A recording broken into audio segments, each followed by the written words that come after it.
Okay, hi everybody. Welcome to today's event. Thanks for joining us. I'm Jason Gumpert from msdynamicsworld.com, and we're here for a session all about PO matching for Dynamics GP. Our speakers today are Michael Goldenberg and Andrew Waters of MineralTree. It's great to have them back for today's event. We do want to keep today's event interactive. We're actually going to start just by launching 3 quick poll questions that we'll hopefully just use to get a little more information on who you are in the audience. And I'm going to launch that now, so you should see that to the right of the main presentation area. If you wouldn't mind just giving your feedback there, we'll be reviewing those results shortly. I also want to remind you that we do welcome questions. I know Mike and Andrew will be making time to answer questions at the end of the session, but enter them at any point in the Q&A block that you should also see on the right side of the screen. So while those poll questions are getting answered, I'm going to ask Mike to get us started. So Michael, I'm going to actually make sure your line's open, and welcome to the event. Hello and welcome everyone. This is Mike Goldenberg, Vice President of Sales with MineralTree, along with my associate Andrew Waters, our Senior Product Manager, and we're very excited today to share with you PO matching for Microsoft Dynamics GP.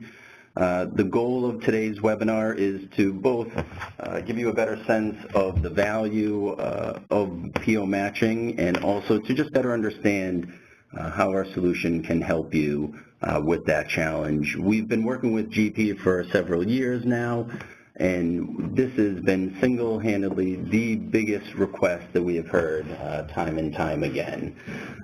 So we're really excited to share with you both the value of the product as well as how it's going to actually work. So we're just getting started here with the polling, and then as soon as we see that filling out, we'll go ahead and move forward with the actual presentation here. And I am sharing the results now. In terms of total monthly invoice volume, it was kind of split between the 100 to 250 was 43%, and then 500 to 1,000 was 57% of the respondents, of the folks on the line today. In terms of how many PO line items on an average invoice, the most popular choice was 2 to 5, but then that was 57%, but then 29% said more than 10. Okay, perfect. And so that's very much in alignment with what we've seen thus far. And when you think about the PO process in general, and this is certainly why we've gone in this direction to provide more support to our clients around this, is certainly in the GP space, you see this just continues to be a growing need. People trying to control spend more aggressively and ensure that they're keeping tight controls as best as possible. Can everyone see my screen now? Yeah, we do see the screen again. All right, fantastic. So we've actually already built out all this functionality for our NetSuite customers who have already been using this and seeing a tremendous amount of value.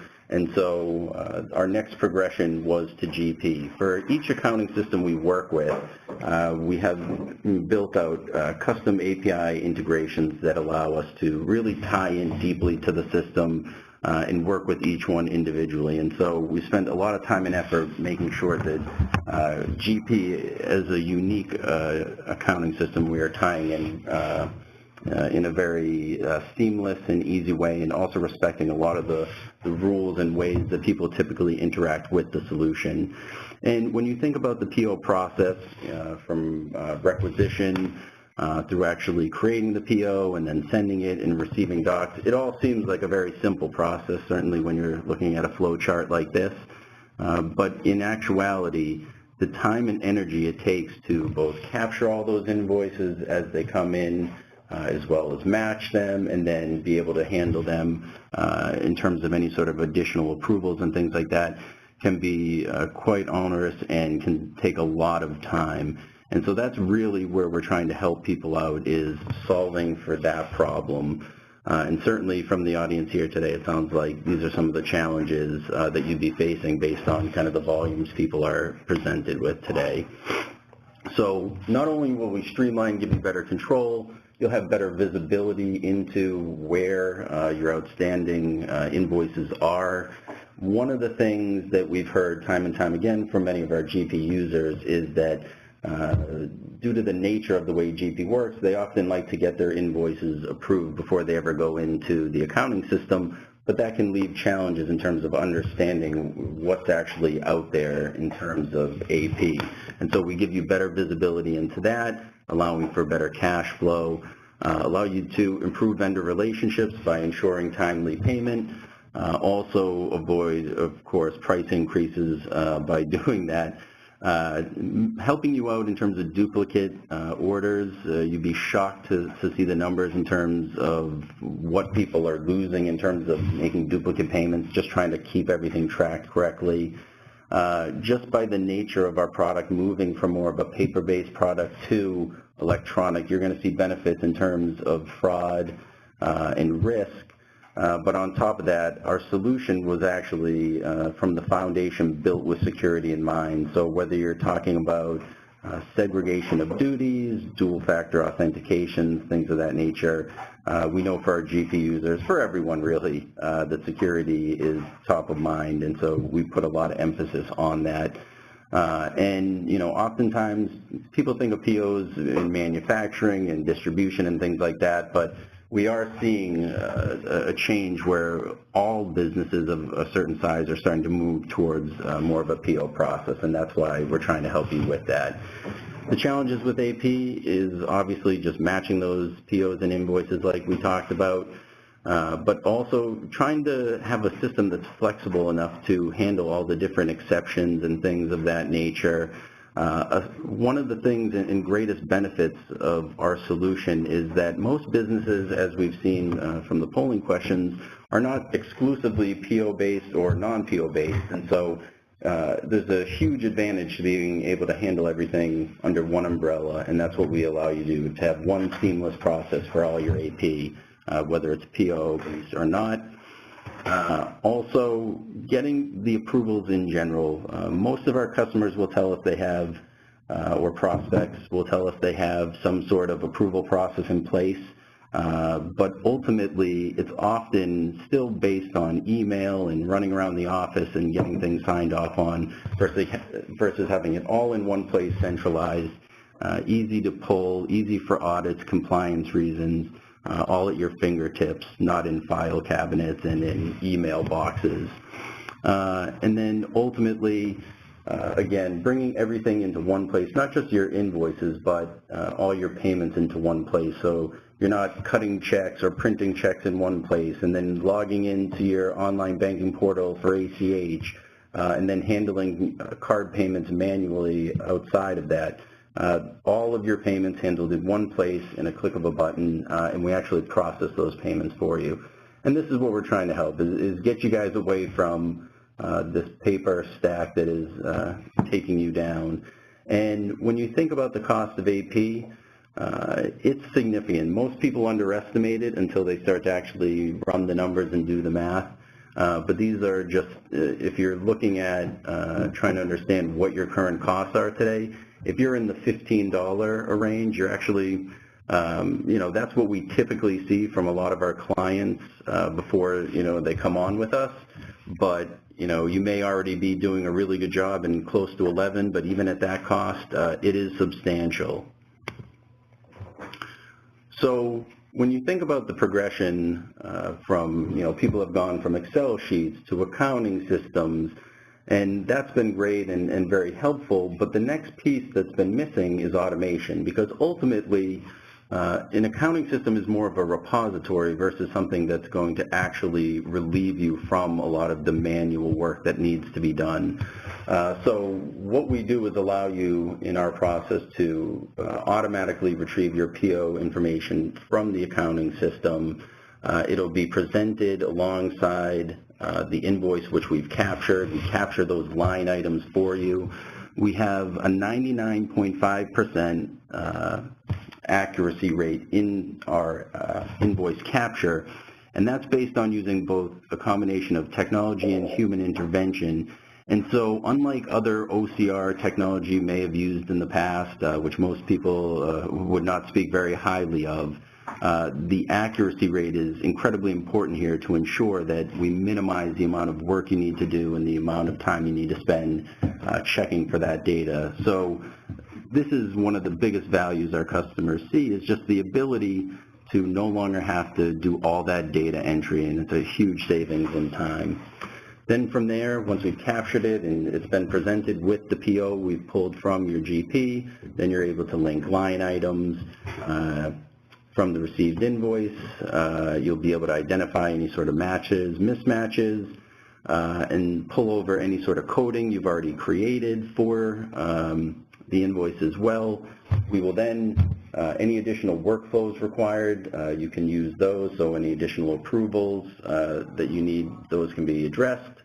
And then, of course, we're posting it all back to GP and leveraging or respecting the batch process in terms of pushing those back into your system and ensuring that everything's tracked and you can, there's no dual entry of all this work that we're doing for you. So at a high level, we're capturing the information, we're helping you match it with the purchase order. Then from there, following any additional approval rules, posting it back to the accounting system. From there, the invoice can then be paid, and then we are actually executing the payments for you. And so one of the more common things that we hear is often people may be having challenges with one piece of this process. And a lot of times it's easy to find kind of that point solution that addresses maybe the payment execution, or maybe you're looking for something that just addresses the capturing of the invoices. But what we really do is bring it all under one roof, one umbrella, so that that whole process is all in one place. It's all tracked together. It's easy to get back to, and it's a complete process from end to end. And so when we execute the payments themselves, we're actually sending the check for you. We're sending the ACH. And lastly, we're also making card payments for you, which is a huge opportunity for a lot of businesses. Most businesses are already getting travel and expense onto cards, but the really big opportunity is to move more of your AP spend onto cards, and that's something we help out with a tremendous amount, both in terms of allowing you to use your own credit cards where you're able to, as well as providing our own network of over 500,000 vendors where you can send payments. So it's a real opportunity to go from paying for your payments to actually earning rebates and rewards back on all those payments. And we do a tremendous amount of work to help you get the vendors set up to be able to accept those payments and start earning more rebates. So really, if you fall into the category of doing more than 100 invoices of payments a month, you're going to see value in a solution like this, both in terms of time as well as cost savings. Any accounting system or accounting team that has more important things that they just haven't been able to get to, where do you free up the time? AP is usually not the highest priority for most people. However, it is one of the biggest time sucks, and the value that's added by a lot of the manual work is non-existent. So where you can save time on this to then reallocate to other things is where there's a tremendous amount of benefit.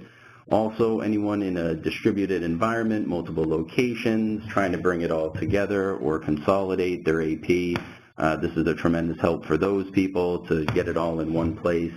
And of course, anyone who's looking to beef up their security controls against fraud, both internal as well as external, this will help you as well.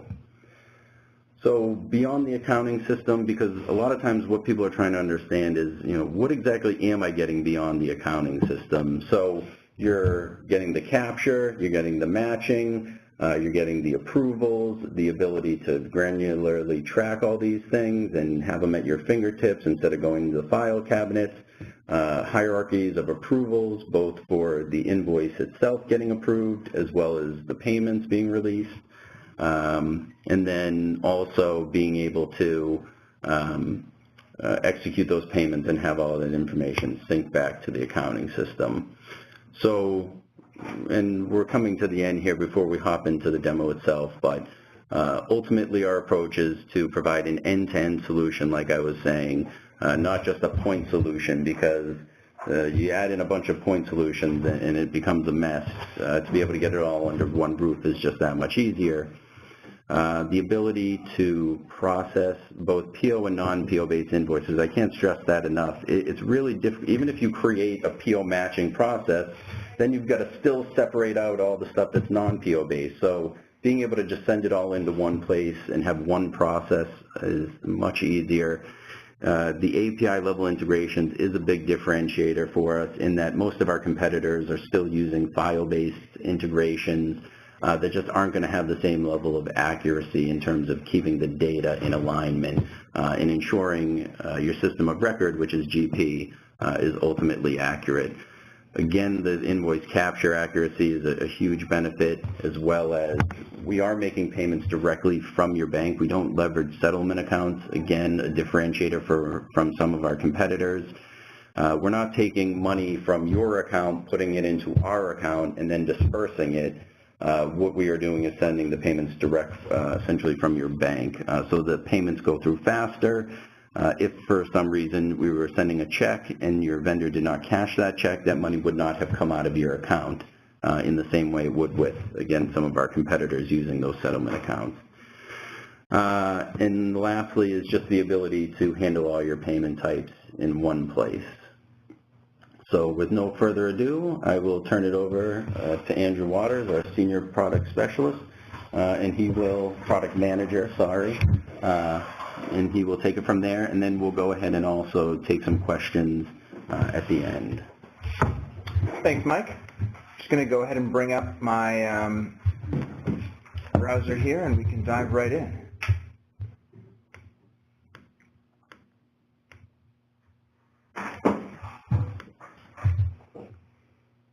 So as Mike mentioned, I'm going to try and illustrate the process that he ran through earlier during the slides.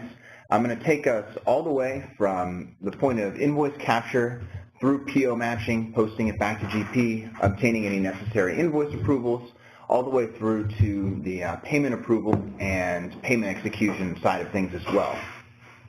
As he just mentioned, we believe strongly in addressing purchase order matching not on its own, but as part of a larger accounts payable process. So you can really get the best out of automating end-to-end.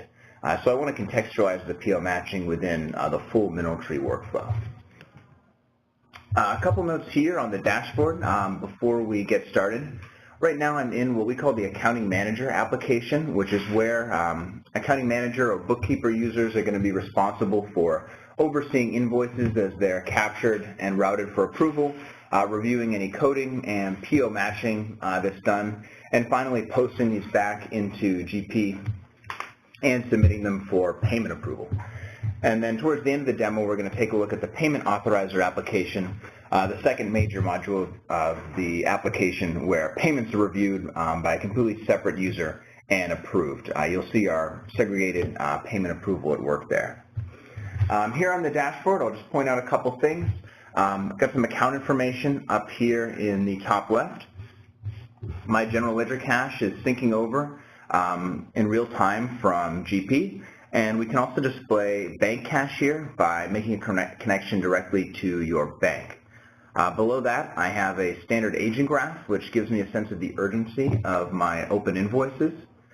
And then in the top right, I'll just point out this MS Dynamics GP icon and the fact that we're currently connected. This is just letting me know that our API integration with GP is currently functioning, shuttling data back and forth between MineralTree and the accounting system.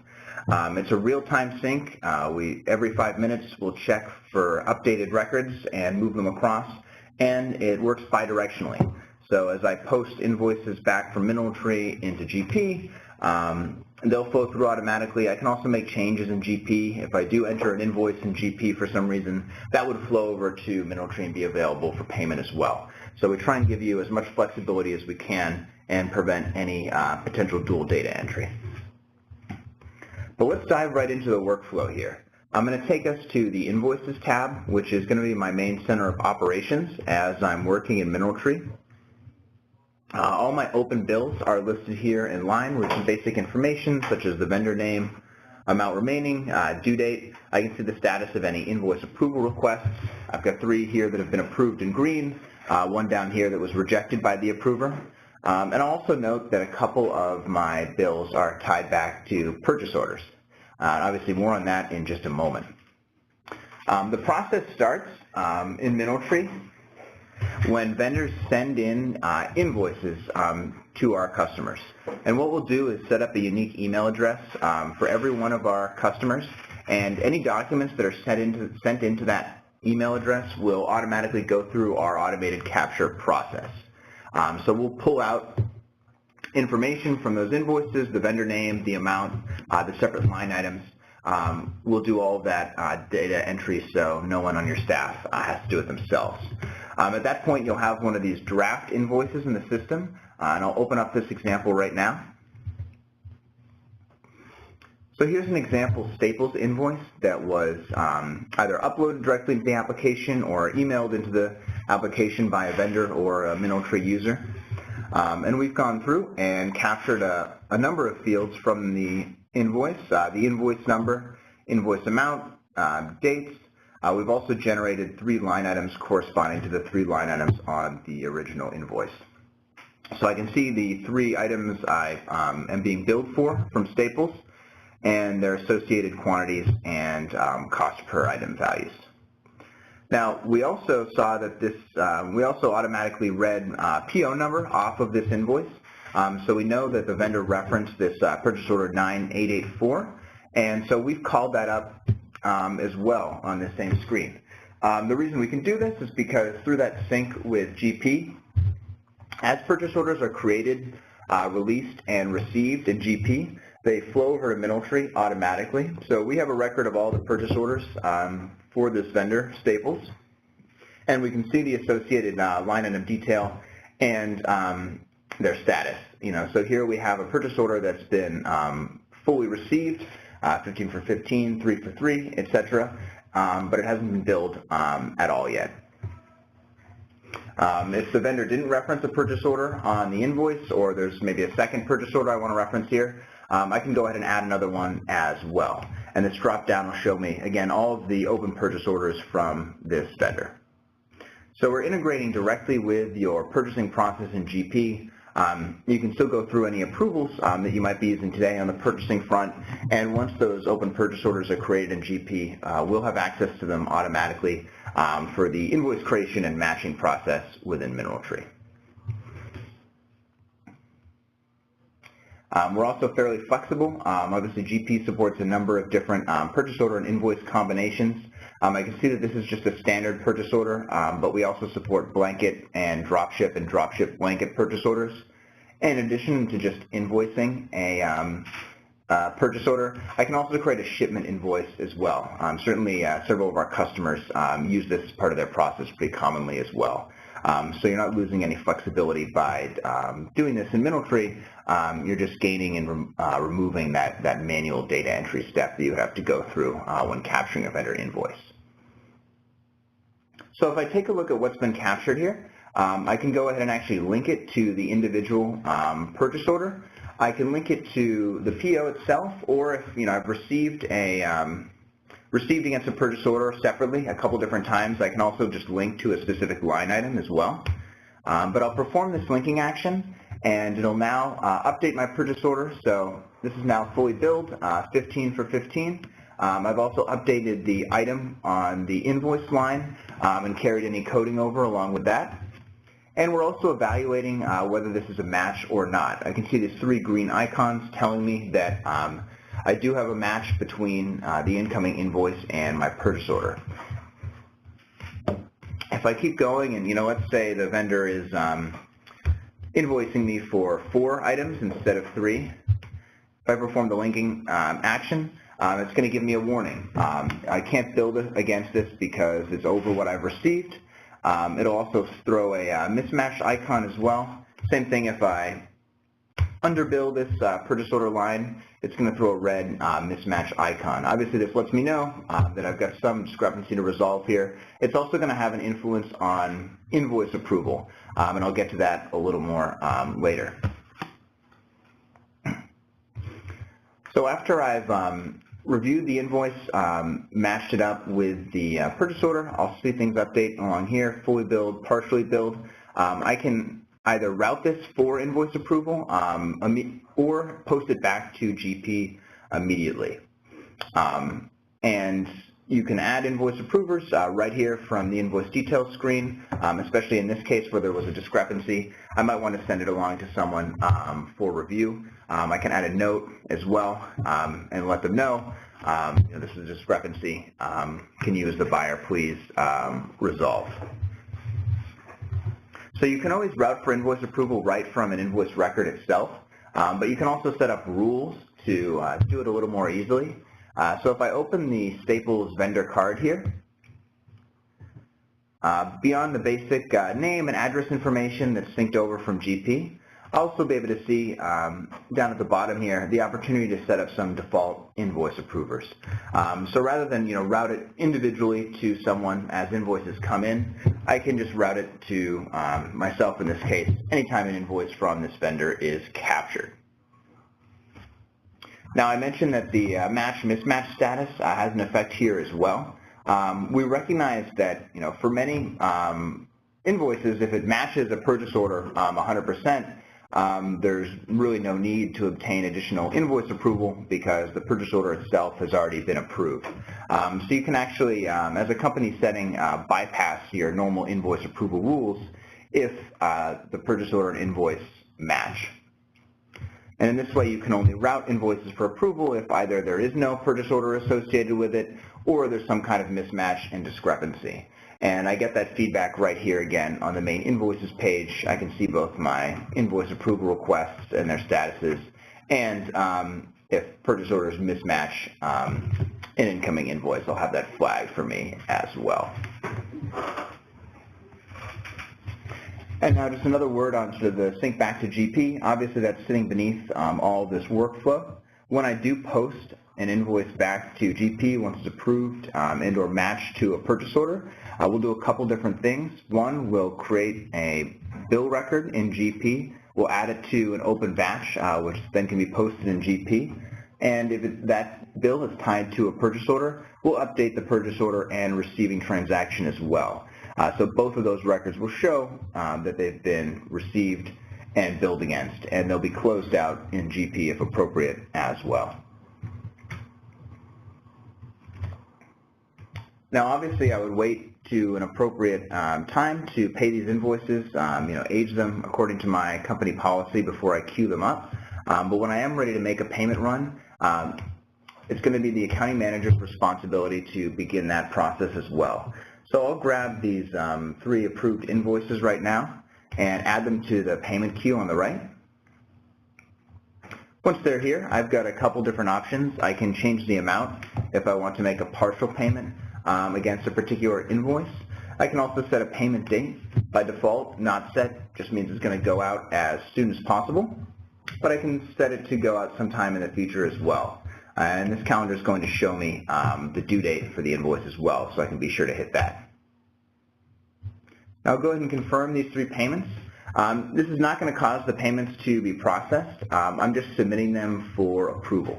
And it'll give me a chance to review the default payment method that's going to be used. The default from the vendor is populated here, but I can override and choose to pay by another method, whether that's ACH. Any vendors that have been enrolled for card payments would also show up here automatically. Again, we try and get as much spend for our customers onto cards as we can to help them earn rebates. And it's important to note that whatever payment method I ultimately use here, it's going to be the same payment approval workflow in MineralTree. You don't have to separately pay vendors by card or submit ACH files, sign checks. It's all going to happen in one step, as I'll show you now. So I'll go ahead and submit these for the payment authorizer to review. And I'm actually going to have to log out and log back into the system as this other user type.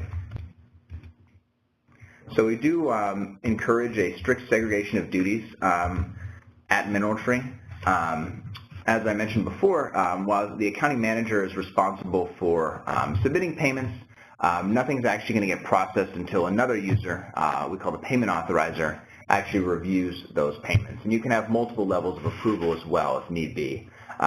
say for particularly high dollar amounts. You'll recognize the general format of this screen. Similar to the accounting manager, I have the same account information up in the top left there. The aging graphic has been replaced with this wheel, which is just showing me everything that requires my attention. This side of the application is very much geared towards approving those payments that I need to. So go ahead and take a look. These should all look quite familiar. These are the three we just submitted a moment ago. If it's a regular expense, monthly expense that I recognize, I can approve it right from this screen or even approve an entire batch at once. But more likely than not, I'm going to want to drill down and take a closer look. Payment approvers have access to all the same information on a particular payment that other users see. Payment information on the top, which I can compare to a history of recent payments to this vendor. And then as I scroll down, I'll see the actual invoices that are included in the payment, including the individual line items, how they're coding, the document that was originally captured, the status of any invoice approval requests, and any purchase orders that are referenced by these invoices. If everything looks good, I can approve the payment. I can reject as well, and it's just going to ask me to offer an explanation as to why, so the accounting manager knows what they need to correct before they resubmit it to me for approval. So maybe no supporting documentation was included with this payment, for instance. Segregation of duties cuts two ways. Just as accounting managers can't process a payment on their own, payment authorizer is not going to be able to make changes to that without another user taking a look. But I will go ahead and approve this last payment here. And I'll confirm this batch. It's going to give me a quick summary level review of my GL cache. And then after I hit submit, my work is done. I've approved these payments, and all of the processing is going to happen through MineralTree. So for checks, that means that the next morning we're printing and mailing a check. Those go out U.S. first-class mail, and they have our customer's signature on them and your microline information. As Mike mentioned, an important part of our philosophy around payments is that we don't employ a settlement account. We don't debit our customers and send payments to vendors. We facilitate the transaction directly from our customer to their vendor, and that's true of not just checks, but other payment types as well. So for, say, ACH, it's going to be a similar story. Except in this case, we're generating the necessary file and sending it off to your bank or another processor to be executed. So your vendor, again, will get that money directly from you. And for card payments, we'll be able to generate a one-time use virtual card and send it to the vendor so that they can process that payment. The advantage there, obviously, is that it's, first of all, quite quick. Vendor will get that payment within the hour, and also earns rebates to the payer, to you, our customer. In all cases, we'll send out remittance advice to the vendors via email. It's especially nice for ACH and other electronic methods of payment when the vendor doesn't have access to the check stub that would otherwise show them this information. Things like the invoices that are included in the payment, any credits that have been applied, and when to actually expect the payment to arrive, if it's an ACH or a check payment. And once again, I just want to think back to our GP integration. Obviously, I was able to process these payments and approve them, view everything I needed to directly in MineralTree. But when I do approve those payments, when they are processed, we're going to post those back into GP.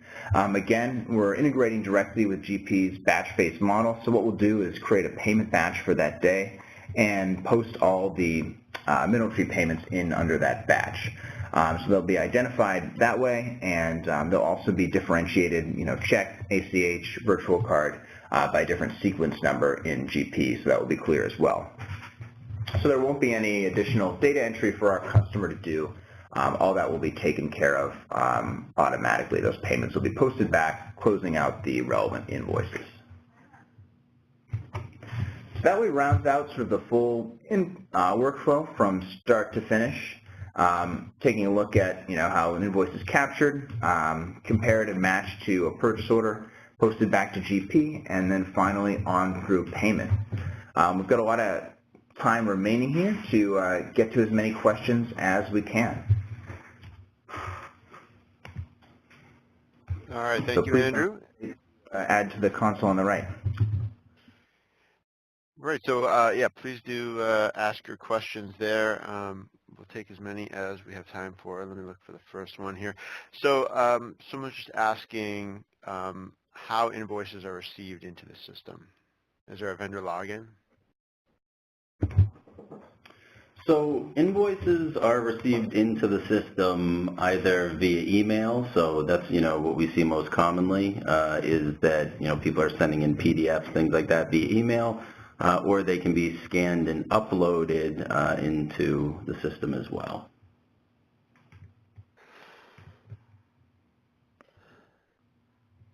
All right. I only see one other question here, and so I will make one last call for your question as well. There's a question asking about interfaces. Do you have interfaces with purchase requisition systems? So we don't interface directly with the PO requisition system, but any PO system, PO requisition system that's creating a PO within GP, we will then pull it over from there. So we're integrating directly with GP, and the PO requisition system is also doing the same on the other end. Okay, another question. Do you need to actually post a batch sorry, I just lost the question here. Give me 1 second. Do you need to actually post a batch in GP as well? Yep. So what we do is, GP's sort of preferred method of integration is to sort of follow along with their batch-based model and create an open batch in the system rather than directly updating the database with new transactions. What we'll do is, all invoices that are posted back will go back under a batch, and then you can just quickly post that from the batch posting screen to get those into GP. It gives some of our customers an extra, step to review if that's their preference, but it's also, typically a pretty quick process as they've assumably been approved and reviewed in MineralTree before they get synced back to GP. Okay, someone wants to know whether MineralTree will work with Dynamics SL as well or just GP. So as it stands today, the solution, as you just saw today, works just with GP. However, we are in the process of building out further integrations. So realistically, SL, you're looking at probably early next year, would be the soonest. Okay, and kind of a related question here. Someone writes, we're a sister company to our parent company, and payables flow through the parent corporation. And I guess the question is, well, I guess they're using AX, it looks like. Is the same functionality available in AX? So similar answer to SL. So, I mean, more in depth, we are in the process right now of building out APIs to our solution that will then allow us to expand the systems that we currently support. So both SL and AX are very much on that radar.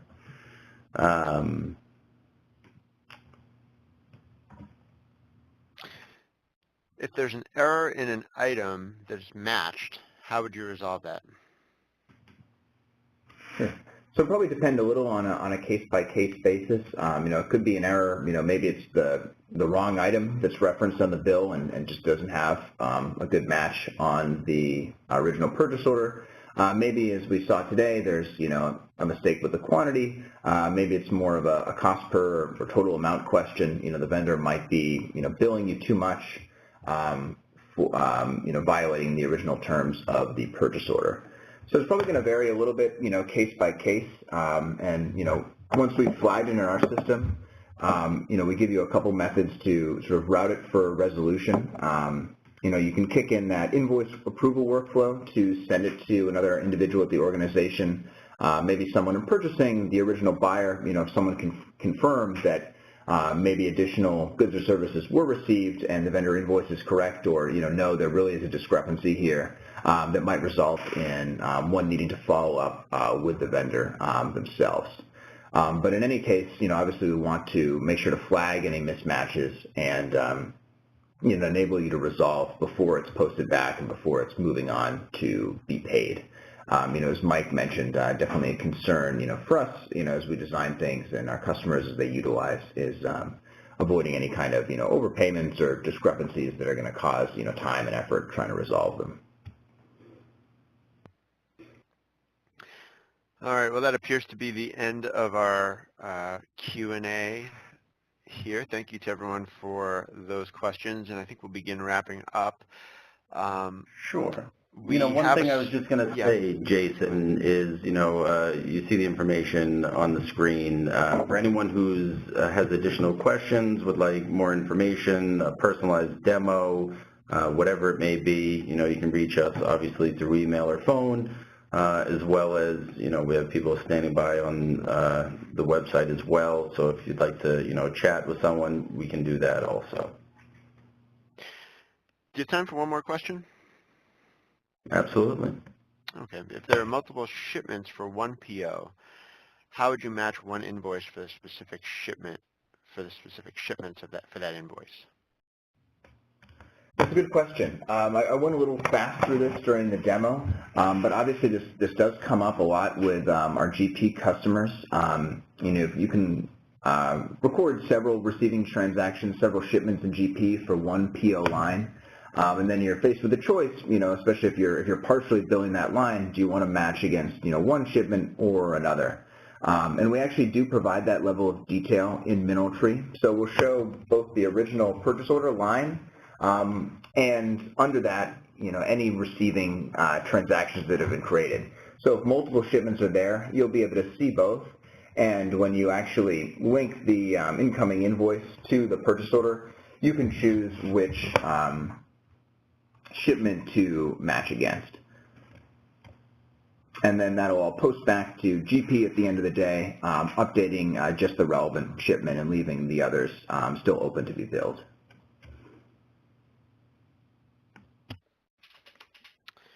All right. We do have a quick survey that will pop up after we depart today, and so for all of you in the audience, we'd really appreciate any feedback you can share.